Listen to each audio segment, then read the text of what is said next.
Ya, di video kali ini kita ada update terbaru terkait dengan Spider-Man keempat yang masih diperankan oleh Tom Holland. Kita tahu sendiri bahwa setelah dirilisnya Madam Web gonjang-ganjing di mana masa depan dari Sony Spider-Man Universe masih dibicarakan di mana-mana. Bahkan di tengah-tengah dia masih tayang di bioskop, ketika Avatar The Last Airbender versi Netflix ini dirilis, hype dari Madam Web langsung menghilang. Kita yang sering bahas Marvel DC aja nggak tahu nih kabar dari Madam Web penjualannya berapa, apakah sudah turun layar atau belum gitu. Mudah-mudahan jangan gitu ya.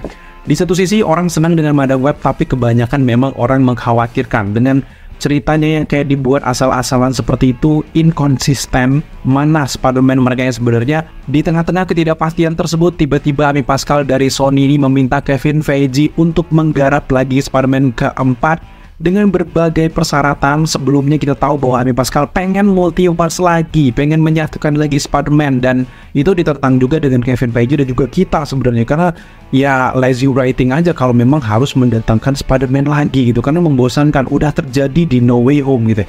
Sekarang yang terbaru ternyata Amy Pascal meminta Miles Morales versi live action dimasukkan di Spider-Man keempat. Ini jujur menuai banyak sekali kontroversi, dan gue lihat beberapa komen orang-orang di Twitter, dan memang di antara komentar tersebut banyak sekali yang memberikan pendapat terlalu cepat, too early untuk memunculkan Miles Morales di Spider-Man keempat, karena posisi umur dari Peter Parker ini masih terlalu muda. Dia ini baru tamat dari sekolah tinggi, baru mau masuk kuliah, tiba-tiba harus bertemu dengan Miles Morales yang ceritanya kita tahu sendiri bahwa Peter Parker mau tidak mau nanti akan menjadi mentor bagi Miles Morales dengan umur yang masih terlalu muda. Apakah mungkin gitu ya?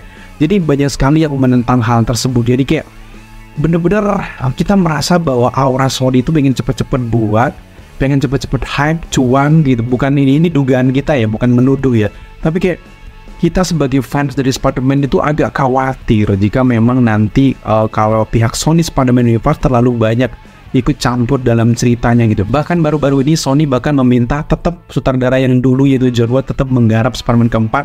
Nah, Kevin Feige jadi pengen move on, jadi dia pengen mencari sutradara yang mungkin punya suasana baru lah gitu. Jadi kayak masih banyak pertentangan yang terjadi antara Sony dan juga Marvel yang membuat kita fans dari Sony Spider-Man Universe agak khawatir gitu ya. Sony menurut gue sukses banget untuk menggarap Across Spider-Verse, Miles Morales. Menurut gue pribadi, sosok Miles Morales itu kan memang pengganti dari Spider-Man. Harus ada jenjang yang tidak boleh terburu-buru. Jika mereka ingin menampilkan Miles Morales, buatlah dulu film-film animasi mereka yang banyak dulu. Sekarang kan bakal ada yang selanjutnya setelah Across Spider-Verse. Buatlah orang mengenal Miles Morales, orang mulai suka gitu, baru nanti akan diperkenalkan sedikit demi sedikit di Spider-Man keempat. Mungkin bisalah menjadi cameo. Bisa saja nanti diceritakan kalau Peter Parker menyelamatkan seorang bocah laki-laki berkulit hitam yang ternyata namanya adalah Miles Morales. Nantinya setelah itu film Spider-Man kelima mungkin akan dimunculkan lagi perlahan-perlahan, barulah nanti pada akhirnya Miles Morales ini akan mendapatkan film solonya sendiri. Nggak bisa men terburu-buru kayak gini gitu ya. Lebih baik menurut gue Spider-Man keempat tuh fokus ke simbiot Venom yang masih ketinggalan tuh gimana kabarnya. Kemudian juga Kingpin sekarang udah mau jadi wali kota, dan Devil gimana kabarnya, dan Rhino mungkin bagaimana kabarnya. Masih banyak sekali penjahat-penjahat jalanan yang harus diselesaikan oleh Peter Parker. Bahkan development karakter dari Peter Parker sendiri belum selesai. Meskipun di No Way Home dia terlihat dewasa, merelakan semuanya, kematian dari bibinya itu benar-benar membuat dia sendiri. Nah, di sini kita harus melihat bagaimana perjuangannya dari bawah lagi, tanpa kostum dari Tony Stark, tanpa teknologi yang mumpuni, dan itu benar-benar berharap bahwa development karakternya membuat Peter Parker tuh berada di posisi yang paling bawah dan membuat penonton ikut dalam ceritanya, sedih, akhirnya terbangun lagi karakter Spider-Man yang sesungguhnya tanpa bantuan orang lain.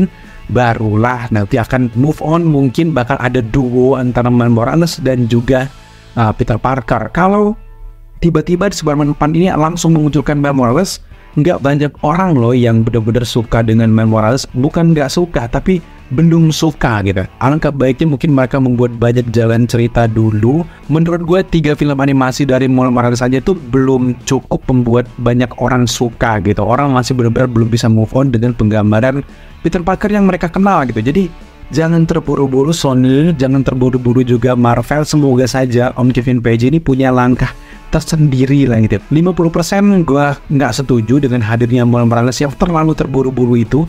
Tapi memang di bagian 50%-nya lagi, kalau memang keputusan dari Marvel dan juga Sony ini akhirnya memunculkan Miles Morales di Spider-Man keempat, gue lebih setuju dia ini jangan terlalu dominan gitu. Fokusnya tetap kepada Spider-Man dari Tom Holland, jangan Miles Morales ya. Gue pernah lihat beberapa cerita-cerita dan gue lihat orang mainin PS4, PlayStation 4. Di situ kan development karakter Miles Morales benar-benar terbangun dari bawah dan dia akhirnya menjadi duo antara Spider-Man Miles Morales dan juga Tom Holland. Kalian silahkan cari di YouTube, ada beberapa video yang ngerekap cerita dari Miles Morales dan juga Peter Parker di PS4, itu keren banget. Nah, kalau ceritanya seperti itu bisa saja terjadi, di mana Miles Morales ini benar-benar pertama nggak tahu kalau Peter Parker itu adalah Spider-Man, akhirnya mereka bersahabat, dan tiba-tiba Miles Morales ini mendapatkan kekuatan Spider-Man juga. Akhirnya Peter Parker ini menjadi mentor dari Miles Morales dan akhirnya mereka membasmi beberapa kejahatan-kejahatan jalanan sesungguhnya, dan kita akan melihat dua Spider-Man sekaligus. Konsep itu sebenarnya bisa sih kalau mau dipaksakan gitu, tapi pertanyaannya kekayaan intelektual dari beberapa kayak Kingpin, properti klien mereka kayak beberapa penjahat jalanan tuh dikemanain gitu, Scorpion juga kemanain, Symbiote dikemanain kalau fokusnya tiba-tiba langsung ke Miles Morales gitu. Bisa saja sih kalau mau dipaksain. Tapi memang alangkah baiknya pelan-pelan Pak Supir, sabar, jangan rugi dong mulu gitu, sabar Sony.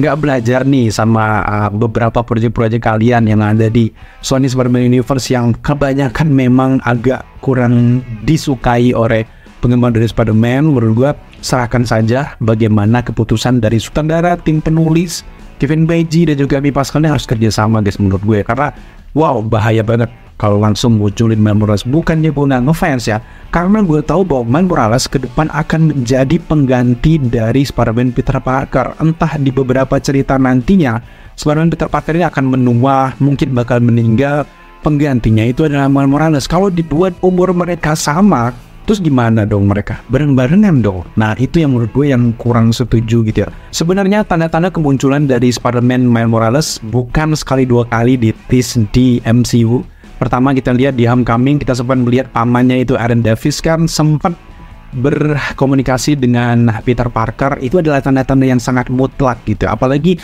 muncul juga di versi animasinya di Across the Spider-Verse, di mana Aaron Davis sudah menjadi prowler di sana. Bisa saja ini merupakan tanda-tanda penghubung nantinya ke depan. Bahkan juga ketika di No Way Home, ketika si Electro kalah itu juga kan dia berbicara ke Spider-Man Andrew Garfield, dia mengatakan bahwa saya percaya bahwa di suatu universe ada Spider-Man berkulit hitam, dan itu adalah tanda-tanda menjurus ke Spider-Man Miles Morales. Memang ada tanda-tanda akan kemunculannya gitu ya.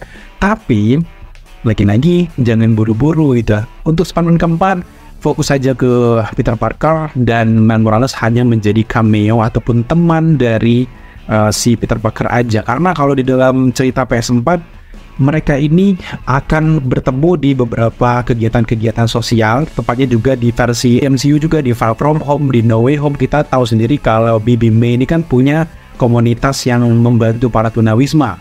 Nah di dalam komik memang tempat markas ini juga kayak jadi tempat naungan dari Peter Parker, tempat di mereka menolong Spider-Man ketika Spider-Man juga terluka juga di sana gitu. Jadi kayak markas tersembunyi dari Peter Parker. Masuk sih sebenarnya, cuman ya lagi-lagi harus jangan terburu-buru untuk membuat duet dari mereka ini guys. Bagaimana cerita dia akan mendapatkan kekuatan, nantinya akan terjadi dualisme fokus ke penonton, antara mereka fokus ke Miles Morales atau fokus dengan karakter dari Tom Holland. Jadi ada beberapa karakter yang akan dikorbankan, salah satunya karakter Peter Parker nanti mungkin bisa jadi diturunkan, akan dinaikkan proses Miles Morales mendapatkan kekuatan. Itu kan lebih cocok untuk dibuat film solonya sendiri.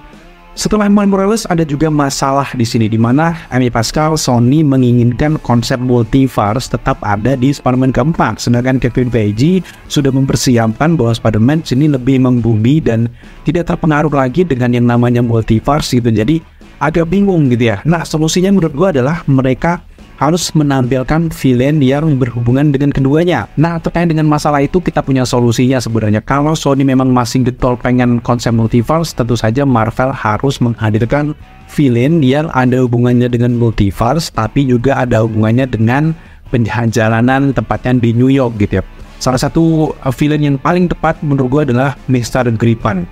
Yap, Mr. Gripan ini adalah varian dari Kang the Conqueror. Entah di mana beberapa cerita si Kang ini sedang melintasi waktu, tiba-tiba terbelah menjadi dua. Bagian dari dirinya itu masuk ke abad ke-21, dimana jadilah sosok Mr. Gripan ini, dimana dia akhirnya jadi kayak pengusaha seperti Kingpin di situ, seperti Fantastic Four punya gedung sendiri. Dengan menghadirkan Mr. Gripan, bisa saja Kingpin juga dimasukkan ke dalam jajaran tersebut, dan Kingpin bekerja sama secara bisnis dengan Mr. Gripan ini, guys. Nah, ini juga sekaligus bisa memecahkan plot hole selama ini. Siapa yang membeli Stark Tower yang terbengkalai tersebut? Banyak yang menduga kalau Stark Tower akan dibeli Kingpin lah, akan dibeli oleh keluarga dari Fantastic Four lah. Tapi menurut gue dengan menghadirkan Mr. Gripan di Spider-Man keempat, tentu saja akan menghapus semua plot hole tersebut, karena Mr. Gripan memang akan membeli Stark Tower yang nantinya akan diganti dengan Kang Enterprise. Kang itu Q-A-N-G, dimana bacanya itu pokoknya Kang Enterprise, dan itu akan menjawab beberapa Easter egg yang dihadirkan di Loki season pertama, dimana kita sempat melihat Loki tercebur ke masa depan, dimana New York itu udah hancur lebur, dan kita melihat bahwa Stark Tower di situ bernama Kang Enterprise. Jadi itu semua yang menjawab gitu. Jadi dengan adanya Mr. Gripan, itu sekali 3 uang, menjawab keinginan Sony, menjawab juga keinginan dari Marvel yang ingin Spider-Man sederhana, juga menjawab bagaimana nasib dari Stark Tower yang selalu disembunyikan selama ini, guys. Jadi sekarang solusinya ketemu, sekali mendayung 2-3 pulau terlewati kan, jadi aman sekali gitu. Jadi alih-alih mereka menghadirkan sosok Miles Morales, lebih baik fokus dulu lah dengan karakter dari Spider-Man Tom Holland ini, gimana nasibnya ke depan gitu, guys. Kesendiriannya itu kita pengen merasakan feel dia sendiri tuh gimana, dan sedih-sedihnya itu gimana dia tinggal Bibi May, Uncle Ben, ditinggal ibunya. Jadi kayak banyak sekali hal-hal yang belum terjawab gitu. Belum lagi cerita masa lalunya tentang ibunya kemana, itu kan bisa lah dibuat flashback untuk di Spider-Man keempat gitu. Jangan buru-buru menghadirkan Miles Morales. Nah, sejauh ini bagaimana menurut kalian dengan update kita hari ini terkait dengan perkembangan dari Spider-Man keempat? Karena kalau kalian cek di X, di Twitter itu rame orang ngebahas tentang Spider-Man keempat yang akan menghadirkan Miles Morales. Pendapat kalian gimana? Dan silakan tambahkan di kolom komentar di bawah. Bisa jadi pendapat kalian akan jadi evaluasi kita dan menjadi bahan video kita di update selanjutnya. Thank you teman-teman sudah menyaksikan daily update kita kali ini. Kalau kalian suka dengan konten seperti ini dan juga belum subscribe, jangan lupa dukung kita dengan cara subscribe, like, komen, dan share. Serta jangan lupa juga untuk nyalakan notifikasi agar kalian mengetahui apabila kita mengupload video setiap harinya. Thank you guys.